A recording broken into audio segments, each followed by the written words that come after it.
Hi, this is Scott McKenzie with McKenzie Wu Property, a property management company located here in Indooroopilly in Brisbane. Today we're going to talk about why you, as a property investor, need to treat your property like a business. One of the most important disciplines you're going to need to develop is never to let your emotions drive your decisions. Don't ever fall in love with the investment property. Now, this is really tough at the beginning because as humans, we're hardwired to make decisions first based on emotions and then to create a logical justification for the decision we've just come to. So with investment property, what you need to do is always keep the numbers and property requirements at the forefront of your mind. You need to know your numbers and the hallmarks of a desirable property before you start looking at properties, and use these numbers and hallmarks as filters to discard any properties that don't make the grade, whether you love the property or not. So, the numbers and target property hallmarks must dictate whether or not the property you're looking at is a good buy. In an upcoming video, we're going to take a deep dive into some of the numbers and property features you can use in practice to filter out and shortlist properties. Now, some people also say don't buy something just because it's close by you. And while I 100% agree that proximity should never be the most important factor, I actually think that it can be a sensible requirement for many investors.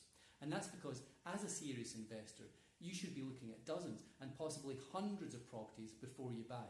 And simply on a practical basis, that job is going to be made a lot easier if those properties are close by you. Plus, you can use your intimate knowledge of the area to give you an advantage. Alternatively, you can use a trusted investment property company that has the same intimate knowledge of the areas the prospective properties are in to guide you in your purchase.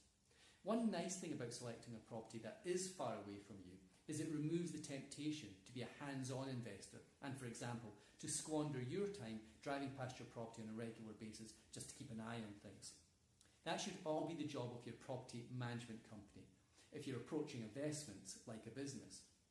So, distance can actually be an advantage if you're the type of person to let your emotions get the better of you, since distance will mean you have less opportunity to be emotionally involved in your investment property or your potential purchase.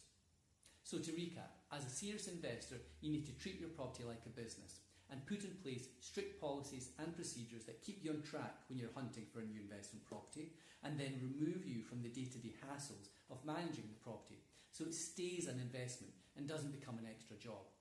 Just as you don't expect to be involved in running a company you buy shares in, expect that same degree of separation from the rental property you invest in.